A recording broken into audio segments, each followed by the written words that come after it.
Hi, good morning. It's Josh. I'm having a bit of a rough Monday morning here. For reasons I can't get into. It's a nice, beautiful morning. It's nice. It's like in the 50s. It's cool. I had to wear a coat, which I eventually shed as I walked around the lake here and at Rockland Lake Park. Maybe eventually I'll have no choice but to get into the things that are transpiring in my life right now. But that is not for this occasion or day. So I have streamed. I have watched some data packets on the Internetflix module. Last week I watched 2 things on Disney Plus, and I talked about them. This week I watched 2 things on Netflix. And again, I wasn't planning this; it just kind of happened. My daughter suddenly just asked if we could watch a movie, and I'm like, sure. And I'm like immediately like, can I show you Mononoke? Can I show you Back to the Future? Can I show you this or that? But she specifically had a request. She wanted to watch Nimona on Netflix because a lot of her friends were talking about it, and it is very much her sensibility. This is an animated film on Netflix from 2023, from last year. The directors, from what I can see, have been in the animation department on other films, a lot of Blue Sky. One of them was a supervising animator on the Peanuts movie, which I talked about last week, and things like that, Ice Age movies. So I think these are Blue Sky guys who have made this movie for Netflix. And Nimona is it's kind of a hybrid, like medieval but technological world. So there's knights and peasants and squires and swords and armor and dragons, but there's also cell phones and flying cars and tech, which is, not completely fresh, but it's a pretty cool. I liked it. I liked the vibe. My daughter really liked this movie, so even if I didn't like it, I'm not going to rip into it because she had a nice time. But so did I. I liked this movie. It's really slick. It's really well realized.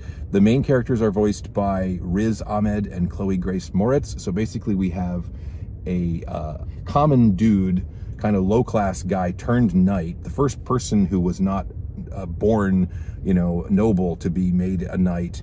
And so a lot of people are already suspicious of him. He gets framed for something that he didn't do or that he wasn't truly responsible for, and he's on the run. And then he meets this young girl, Nimona, who has some secrets of her own. If you know anything about this movie, you know that she is a shapeshifter. She can turn into all sorts of different creatures, but they're both misunderstood. They're both hunted.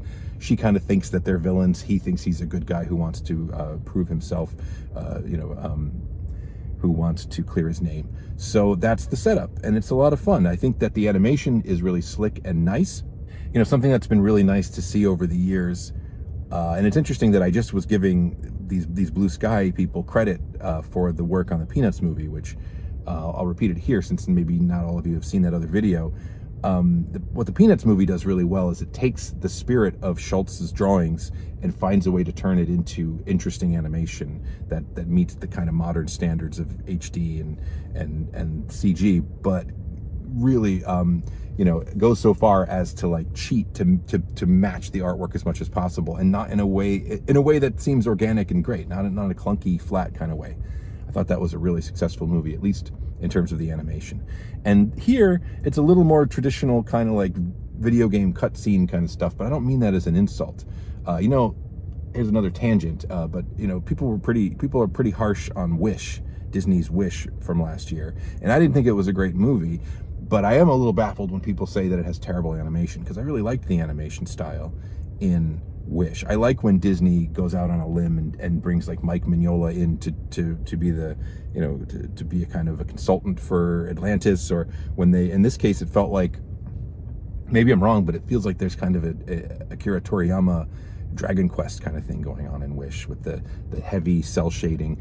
But overall, getting back to Nimona, what I really like is that, when CG started, as brilliant as Toy Story is, they knew that they had to make their characters like plastic solid objects, because they just couldn't do the squash and the stretch, and they couldn't do the deformation of good character animation. And over time, I feel like CG has really found its way to really incorporating the life and the deformation and the full style of hand-drawn animation, but into a 3D CG world where they can accomplish things with texture and light and camera movements that they couldn't otherwise. So I really am happy to see that. And this is a movie where, you know, it's not reinventing the wheel. It's not taking things to this other massive level, but it's a really nice execution. Where the movie loses me a little bit is just the fact that you create this amazing fantasy world, this hybrid sci-fi fantasy world, and you have a good premise and you have pretty good characters, but everybody in the movie talks like they're on the internet in 2019. That's, you know, that just plagues movies like this. And it's one of the things that I think keeps animation pegged as, you know, for kids, because they just can't not talk like, and that's why my daughter loved it, because it talks like it. I mean, it's a little cringy because it's a little behind the times. It's not like fully hip, but it talks in a language that she can understand. And I know that's true. And I know that's true of Disney movies from the 50s, that they were talking in a parlance that would play to you know, people of that time and the pop culture of that time. So that's just the way these kind of movies work. But I would have liked it if this movie had a little more, I don't know, a verisimilitude of it, a little more world building in terms of the way people behave and talk. But other than that, I really enjoyed Nimona. Next, I watched Hitman, which was the big new release on Netflix this weekend. This is Richard Linklater's latest, and it's a vehicle for Glenn Powell, who is so hot right now. I've come around on Glenn Powell. I didn't like his little smirky rodent face the first time I saw him, but he seems like he's a good guy. I have no idea. I don't know. He's good. This movie is interesting. I have another one of my trademark complicated takes on this movie. I like Richard Linklater. I like that he makes weird movies. I like that he can make really grown-up meditative movies about growing up or about romance or mortality or whatever. And then he can also just make silly genre movies. I like that he'll make movies based on articles that he read. You know, Bernie with Jack Black is another one where he just read an interesting article and then made a biopic about someone who never would have ever had a movie made about them otherwise. And that's what's going on here. Gary Johnson is the milquetoast. Well, I don't know. This is what I don't understand. This is a real guy, and then they make this movie about him. There's an article about him that Linklater read, and then he made this movie. But then they show some pictures of the guy in the end, and he looks like he was nothing like what's portrayed in this movie. He looks really cool. I'm all over the place.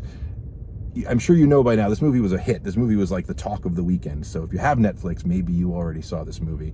I'm going to talk about it, and then I'm going to have to get a little mildly spoilery towards the end. I'll give you a heads up. So essentially, Glenn Powell plays a guy who is like a science teacher. He's kind of like, or is he a science teacher or a philosophy teacher? He's a professor at a college. And he, for just one scene at the beginning of the movie, he has stringy hair and dad jeans, and he's awkward, and he has glasses. And then he informs us at one point that he works for the police, and he works as part of a team, like a sting operation, taking down people who hire hitmen to kill someone for them. And when they do this and make this deal, he's part of the team that closes in and arrests them. So I've already seen people decrying this as propaganda, and yeah, kind of. But at some point, the guy who actually plays the fake hitman gets suspended, and so Gary Johnson suddenly finds that he has to step in. And he's, you know, again, he's a milquetoast, mild-mannered professor who lives alone with his cats. According to one scene, he's an awkward dork. But then he immediately like steps into this role, and it's very strange how he's immediately inhabiting this new character. Is it Ron or Roy? I think it's Ron. He becomes Ron, this contract killer, and then he's just all of a sudden cool, and he makes all the right choices, and he says all the right things, and then the movie is off. There's not a whole lot of conflict or problems in the movie. Here's a friend. We'll see what they think of Hitman. Until the last act, when things kind of spiral and there are some ramifications. But that's one of the really weird things about this movie, and I know that's kind of a Richard Linklater thing, is like easygoing, laid back. He doesn't need to have constant stakes and conflict in his movies. And some would, you know, a lesser filmmaker that would be a pitfall, and they would make boring movies. But Linklater's really good at kind of like just portraying life, I guess.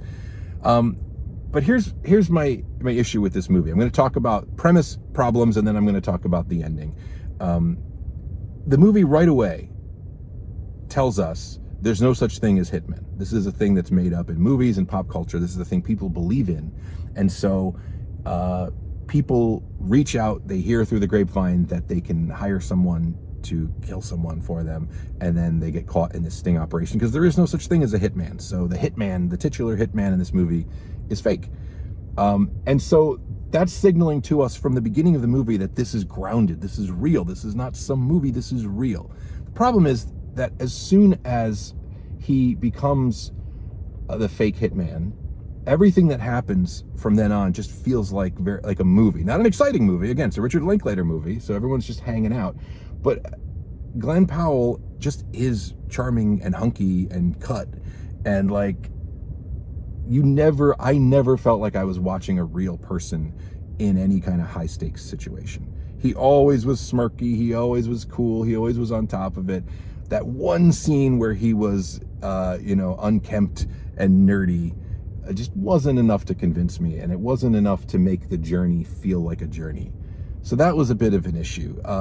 But now, there's mild spoilers now just for the plot.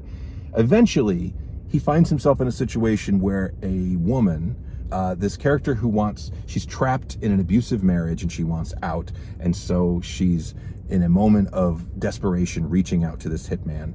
And instead of doing his job and catching her in the sting, he gives her advice. He says, keep your money and go start your life over again and don't do this. And he gets in trouble with his colleagues. It's not what he's supposed to do. And it finally is, from my perspective, was the movie dealing with the ethics of this, like, entrapment. And, just because the cops in this movie are cool and quippy and fun to be around, does that really mean that the police should go around, ensnaring people? Most of the people that they catch in this sting operation are lowlifes, and so you're just like, well, yeah, they should. You shouldn't do that. But this woman thought she had no other recourse, and so she reached out, and he gave her advice, and he gets in a little bit of trouble, and then there's ramifications from this when he ends up having a relationship with this woman. So that's when the movie becomes interesting. None of it feels real. You find out that almost none of it is real. Only like the vaguest, premise is real, that this guy was part of the police department and that he became really good at playing this kind of low-life contract killer. I think I'm going to talk about the ending now, but I'm going to skirt around. It's a brand new movie. I'm not going to spoil it. I just think it's insane. All right, I don't have to give away what happens. I'll just say it takes huge liberties, and it takes him to a place that is absolutely farcical and insane. And the movie even tells you in an end card, yeah, we made that up. They're allowed to do that. This is a movie and Richard Linklater's having fun. But for a movie that starts off so grounded and telling you there's no such thing as hitmen, but you're not going to believe this story. And then it tells a story that, you're right, I don't believe the story. I didn't believe it for a moment.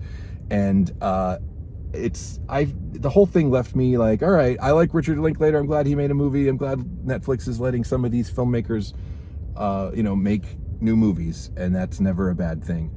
But this one, I had to go to Wikipedia and read the plot summary. Sometimes I have to do that when I'm like, well, I saw what happened, but is that what was I supposed to take away? How was I supposed to? Not that it's like arty and weird.